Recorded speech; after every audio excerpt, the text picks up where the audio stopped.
con el adulto mayor y todo este estado de confinamiento que estamos viviendo hoy en día.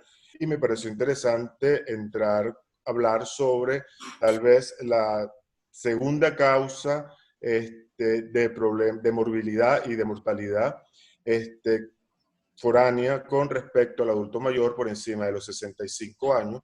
Y como dice en este artículo, el riesgo o cómo determinar el factor de riesgo en estas personas mayores de 65 años, sobre todo cuando viven con una discapacidad producto de una enfermedad neuromuscular o vascular, neurovascular, etcétera, como veremos más adelante.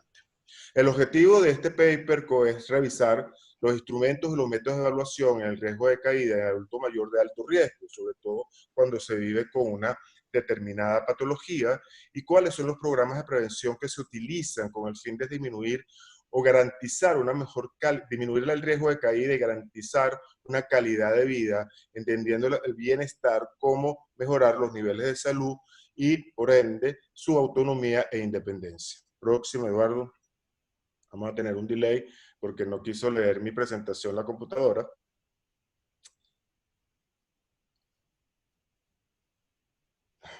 Aquí como. Para empezar, deberíamos tener entonces la definición operacional de lo que aparentemente sabemos que es una caída. Y para este paper, o para los autores de este paper, es cualquier evento no médico involuntario que le ocurra a una persona que se encuentre en una superficie firme o de soporte, llevándolo a un nivel inferior al que se encontraba. La OMS, en su redefinición en el año 2014, más o menos guarda la misma información o concepto operacional, que es la consecuencia de cualquier acontecimiento involuntario que hace perder el equilibrio y que precipita al individuo al suelo u otra superficie firme que lo detiene. Próximo, Eduardo.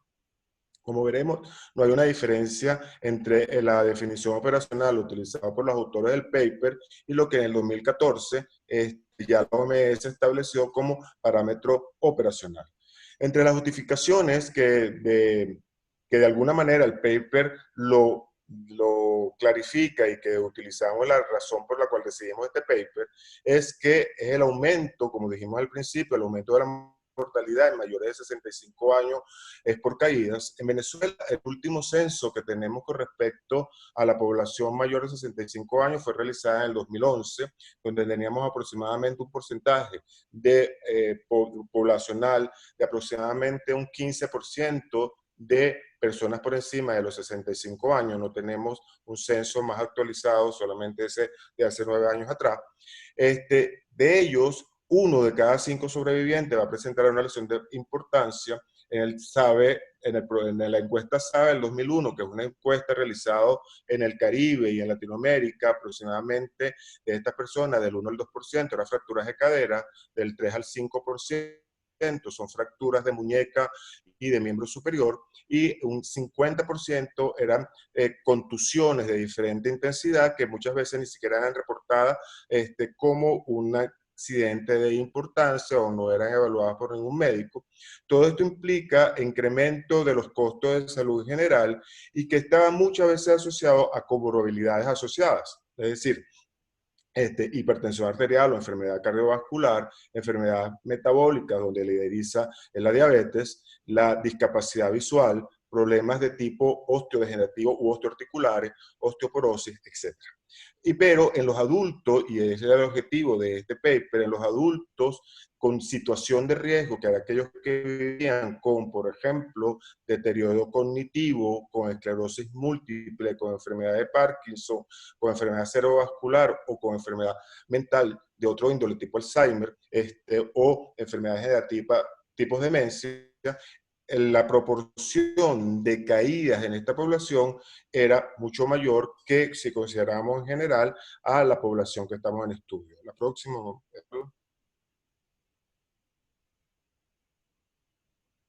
Como veremos aquí, nosotros, tal y como se ha clasificado desde el punto de vista, tenemos factores que podemos modificar y factores que no podemos modificar.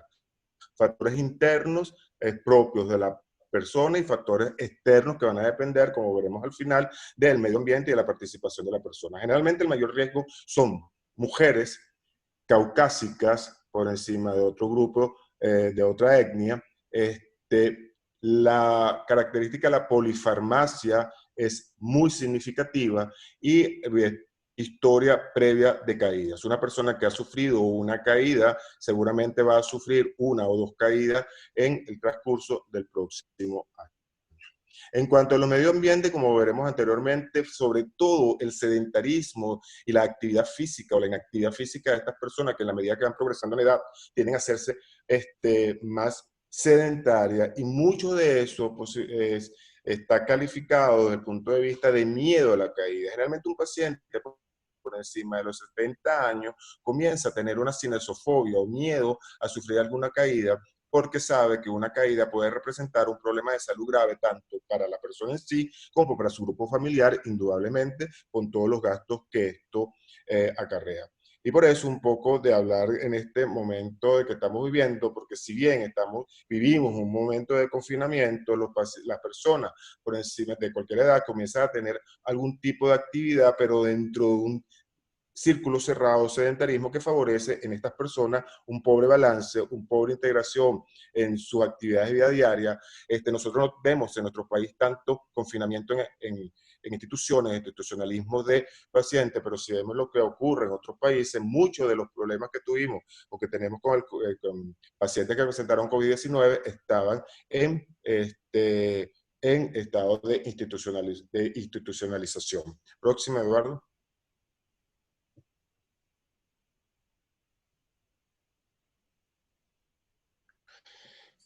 Indudablemente, esto es un artículo que se presente, que está como dijimos anteriormente, en la actualización de geriatría del año 2016, y si hay algunos programas, sobre todo de atención primaria, lo vamos a encontrar en las guías desarrolladas por ejemplo, por la Asociación de Terapia Física Americana, por la Academia de Terapia Física Geriátrica y por la Sociedad de Geriatría Americana, que establece una serie de pautas, sobre todo el examen médico preventivo del adulto mayor.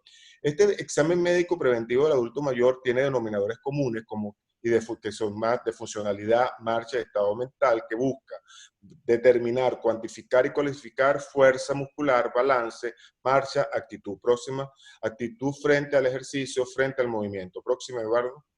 Lo primero, como se dice en el paper, es una pregunta que todos nos deberíamos cuando nos enfrentamos a una persona, a un adulto mayor, que son unas preguntas básicas que parecen a veces muy tontas y sencillas, como preguntarle si ha presentado caídas en años anteriores y si esta es afirmativa, cuántas veces, si tuvo algún tipo de lesión, qué tipo de lesión. Como vimos anteriormente, la mayoría de las personas niegan, ocultan que ha sufrido algún tipo de caída, cómo si siente o no inestabilidad al pararse o al caminar, y si tiene una preocupación de caerse.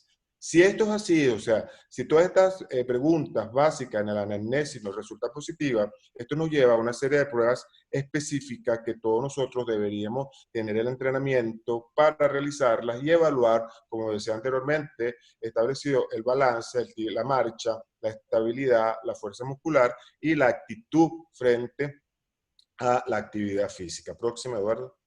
Y aquí vamos entonces a ver una serie de herramientas o instrumentos o métodos que se utilizan. Existen en Norteamérica, dos grandes instrumentos para hacer un screening de este tipo de pacientes. Uno que es el STEDI, que es el Stopping Elderly Accident Death Injuries, y el FRAS. Y lo interesante de estos dos es que si bien uno que está aprobado por el CDC de Norteamérica no toma en cuenta las medidas o no tiene escalas psicoemocionales, que el FRAS, que es el que evalúa el riesgo de caída, sí considera importante una serie de escalas psicoemocionales que al final lo que están viendo o cuantificando y cualificando con aquellas preguntas que vimos anteriormente muy sencillas, la cinesofobia o el miedo a la caída. Próxima, Eduardo. Sea uno u otro, que generalmente se complementan, porque tal y como dice el paper, este tipo, no tengo cómo señalar acá, pero tienden a cuantificar y cualificar a través de una serie de test donde algunos son más engorrosos que otros para hacerlo. El más conocido y el más fácil, a pesar de que tiene aproximadamente entre 14 y 16 ítems y que toma un tiempo aproximadamente de 15 minutos para su evaluación, es el mini test. El BEST, ese es el mini BEST, porque lo podemos hacer en una versión muchísimo más corta y que ya sería per se una conferencia nada más para la realización del mini BEST, igual que el del TINETI. Son los más sencillos de ejecutar. En cuanto a la marcha, y en eso muchos de ustedes ya tienen la prueba de 6 minutos de la marcha, o como en este paper establecen, el de 10 minutos, que también es muy fácil de ejecutar en nuestras consultas y no nos va a llevar más allá en el tiempo de nuestra consulta poder realizar este tipo de test, igual que el del Go Up and Go, que es el más aún mucho más sencillo de realizar, y la manera en cómo establece para pasar o hacer transferencias corporales del paciente de la posición sedenta a la posición tentada y cómo integra las cadenas cinéticas y las cadenas articulares para pasar o para hacer transferencias, que es tan sencillo como observar al paciente cuando se para de la silla, cuando se dirige a la camilla o cómo se levanta la camilla. Próximo, Eduardo. Cada uno de estos test, si nos ponemos, para Eduardo, primero, estos test, el anterior, Eduardo, perdón, que se me olvidé algo.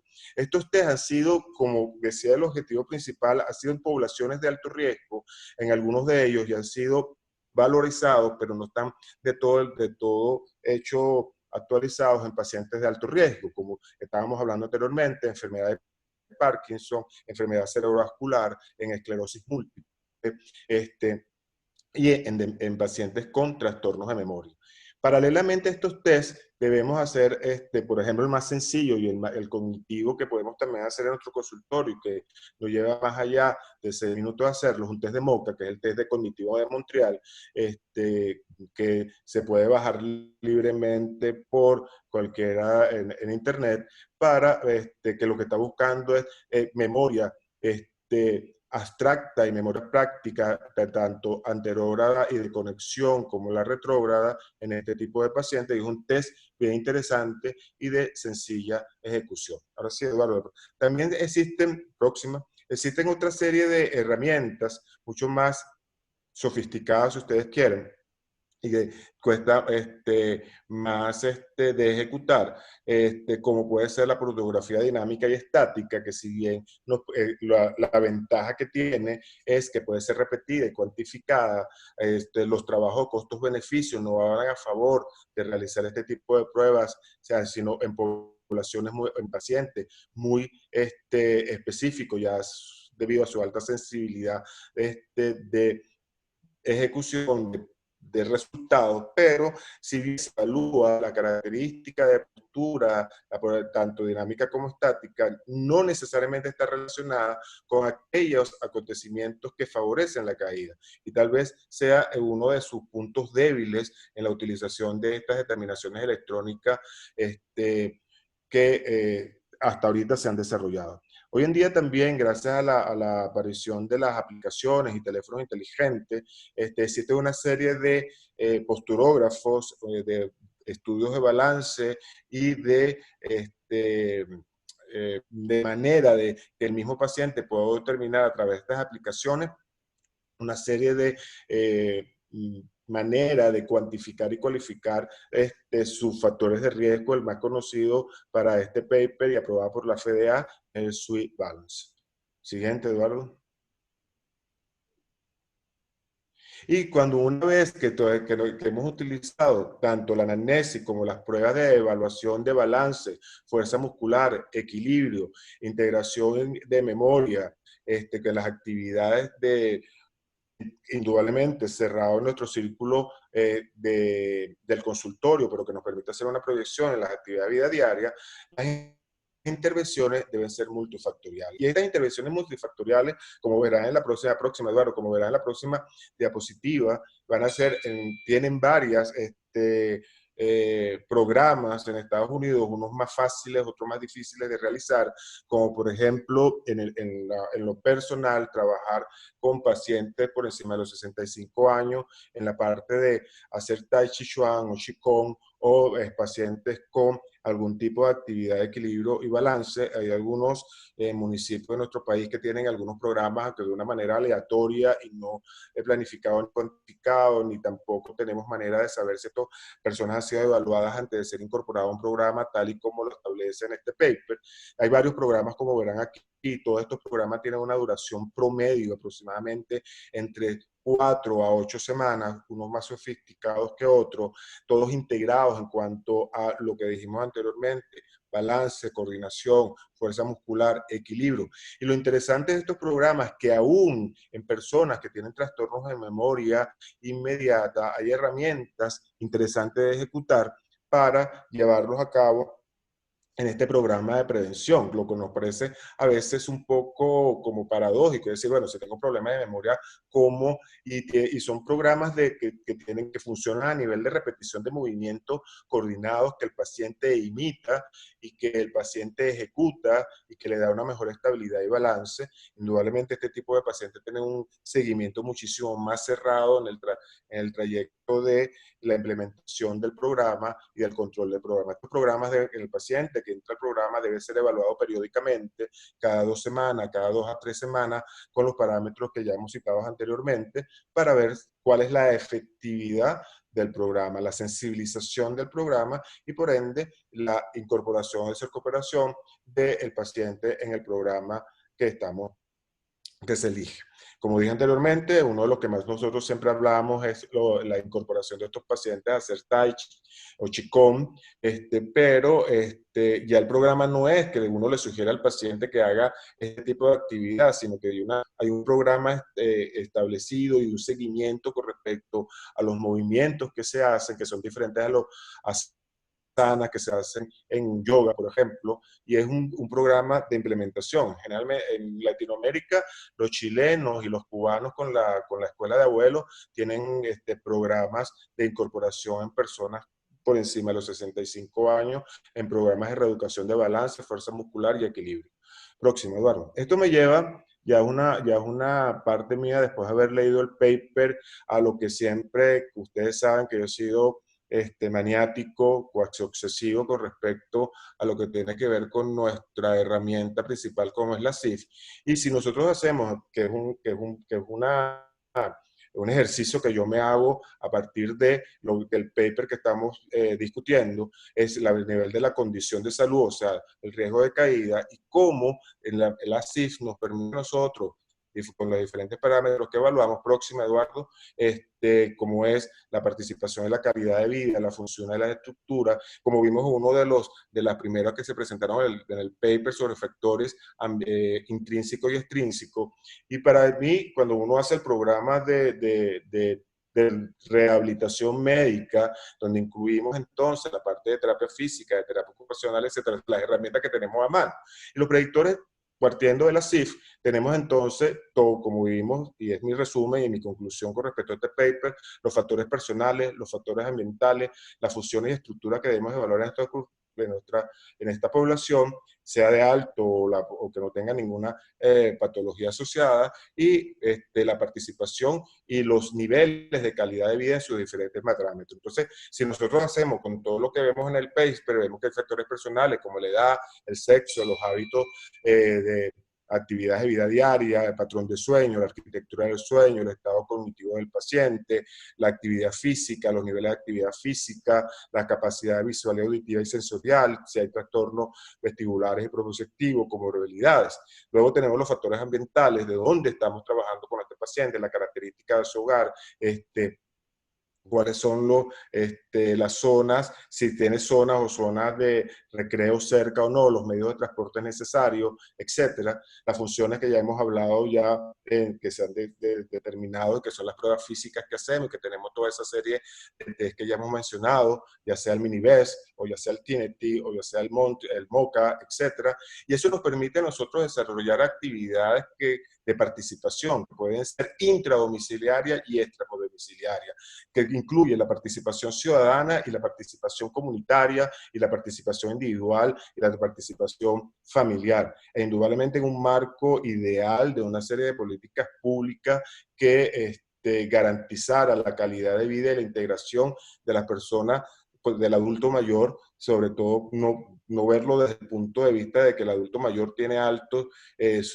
posibilidades de tener un accidente, sino que tiene derecho de tener una calidad de vida satisfactoria en sus diferentes niveles de salud, de integración y de actividad. Próxima, Eduardo.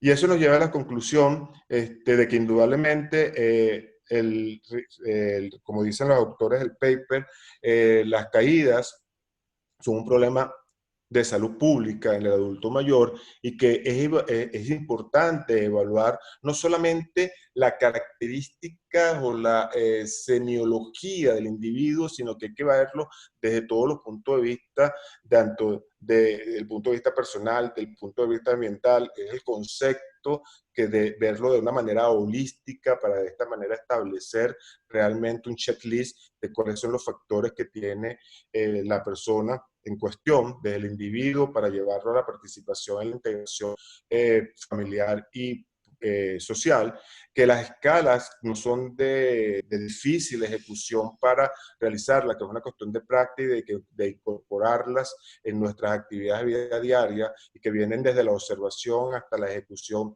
de pruebas sencillas como hacer un monopodal o hacer disminución de la base de sustentación, etcétera, que ya todos nosotros estamos entrenados en este tipo de actividad. Que el riesgo de caída se basa en el número de respuestas positivas más la aplicación de instrumentos específicos, y esto nos permite una derivación temprana a programas de coordinación, equilibrio, balance, memoria, etcétera, y que los programas de prevención, como dije anteriormente, garanticen la participación y la autonomía del adulto mayor, y que el adulto mayor, como dice alguna frase común, no es una carga, sino que tenemos todo el background que tenemos que trabajar con este tipo de pacientes, porque estos tipos de pacientes tienen algo que muchas veces hasta el mismo grupo familiar pasa por encima, que tienen experiencia de vida y que por el hecho de ser mayor a veces no aprovechamos toda esta experiencia de vida que tiene un adulto mayor.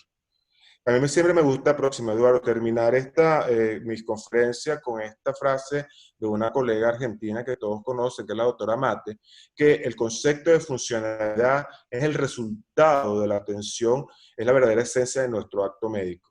Y si algo tiene que ver nuestra especialidad, es justamente esto, siempre la valoración desde la función y no desde la enfermedad.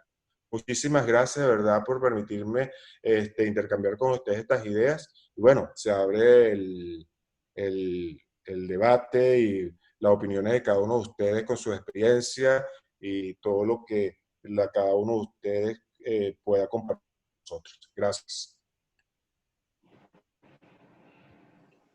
Muchísimas gracias, Luis, por, como de costumbre, tu excelente ponencia. Aquí hay varias preguntas que han ido llegando. La primera es, ¿cuál es el impacto en nuestro país en este aspecto, la caída en el adulto mayor? Y si los programas que existían hace mucho tiempo, antes del 2011, son extrapolables a su aplicación en estos momentos. Y la segunda, que creo va más o menos en el mismo sentido. Hay algunas estadísticas que hablan que cada 5 minutos fallece un adulto mayor producto de caída. ¿Realmente esta estadística sería extrapolable aquí a Venezuela?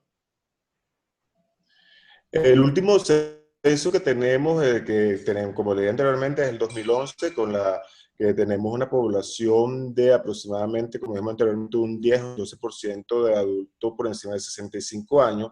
Y para esa época se reportó, lo que el problema es que nosotros tenemos como siempre, nuestra tasa, o cuando vemos en la parte de morbilidad y mortalidad de caídas, no se especifica la edad. Solamente se dice, si ustedes ven en el registro, dice caída, pero fracturas, esguince, etcétera. Pero no especifican la edad ni específicamente dónde son más frecuentes, si es fractura de cadera o fractura de muñeca, sino que las engloban. Y para ese momento, en 2011, aproximadamente era la quinta causa en cuanto a morbilidad. No tenía registro de mortalidad. En cuanto a los programas, entonces lo que tenemos un delay bastante grande porque sabemos que no tenemos después del año 2011 no tenemos mayores estadísticas con respecto a este tipo de lo que estamos hablando hoy día, de caídas, morbilidad y mortalidad en nuestro país. Por lo tanto, tenemos que utilizar, si vamos en SABE 2001, en la encuesta SABE 2001, es que hay un buen reporte de la población mexicana y chilena. Ahí sí hay un reporte de fractura de cadera del 1%, fractura de muñeca del 3 al 5% y contusiones de leves a moderadas eran aproximadamente un 50%. No tenemos estadísticas, de hecho en SABE, en la encuesta SABE del 2001, no hay reporte de nuestro país. Con respecto a los programas en nuestro país siempre resultan, el gobierno actual, tanto el del presidente que falleció como el del actual, tenía un programa que era implementado por un grupo de médicos foráneos que tenía que ver con las clínicas de abuelos. Yo lamentablemente al principio intentamos establecer contacto con estos grupos foráneos, pero no fue posible y la verdad, a partir de allí no tenemos más conocimientos de si estas clínicas de abuelos están funcionando o no. Y con respecto al programa, por ejemplo, de la alcaldía de Chacao, claro, ya después con toda la pandemia, eso se ha detenido un poco, que yo tenía un programa que es un poco, ¿cómo lo llaman? La juventud prolongada, que es un poco paradójico porque reafirma que lo que no queremos reafirmar, que no es un problema de juventud prolongada, sino que tenemos la experiencia de la persona, o sea, que tenemos que de juventud nada. Pero bueno, ya es un problema de conceptualización y seguir viendo hacia la juventud. Pero ese programa no está dirigido no por personal médico desde el punto de vista hasta donde yo sé, sino que era derivado hacia personas, sobre todo entrenadores físicos, maestros de yoga, maestros de tai chi, etcétera. Yo la oportunidad que tuve de ir fue en la Plaza Bolívar de Chacao y ahí era igual para todo el mundo, pero no tengo otros datos al respecto. Otra pregunta, esta de mi parte. Teniendo la velocidad de marcha un valor predictivo tan importante en morbo y mortalidad, incluso según estudios bastante recientes, no solamente en adulto mayor, sino ya hay estudios que hablan de el valor predictivo de la velocidad de marcha en el paciente adulto contemporáneo, mayor de 40 años. Y siendo un parámetro objetivo tan fácil de medir con la prueba de los 10 metros, y requiriendo de hecho con adaptaciones que se pueden medir incluso en espacios cortos de 5 metros inclusive, eh, siendo un parámetro tan fácil de medir objetivo, ¿por qué su implementación no se ha eh, masificado tanto como debería?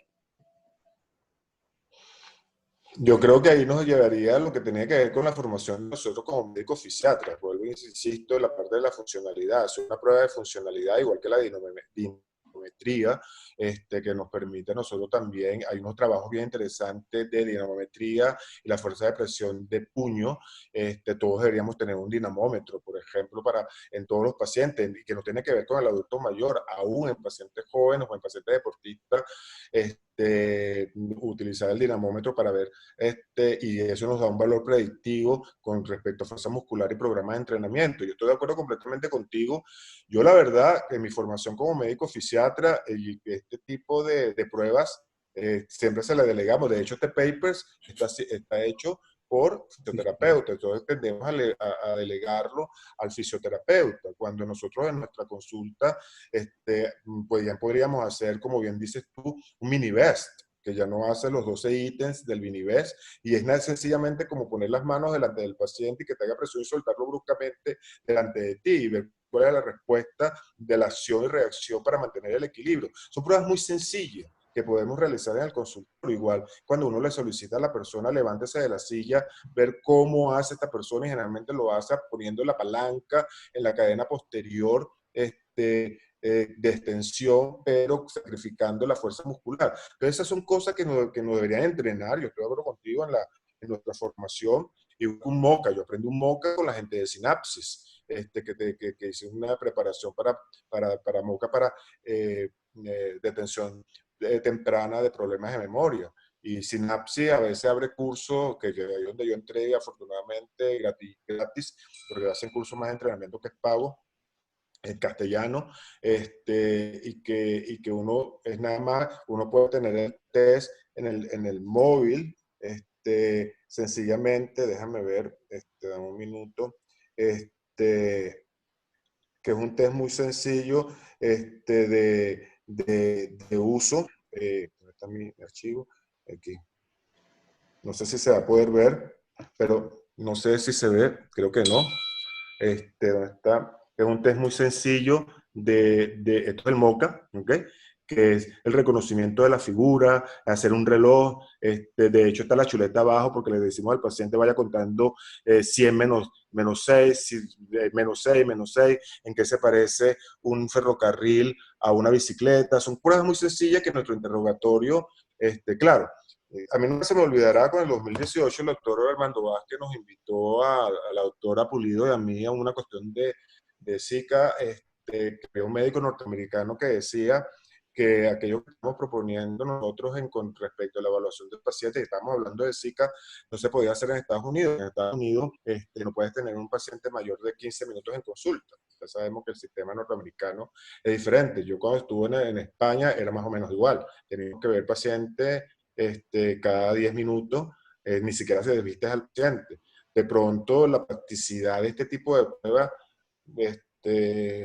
mire, dependiendo del sistema de salud, se podrá ejecutar o no, pero pues justamente nosotros somos una especialidad. Yo creo que deberíamos afincar eso que tú dices, Eduardo, sobre todo en la formación de nuestros futuros profesionales, porque ya uno está salida.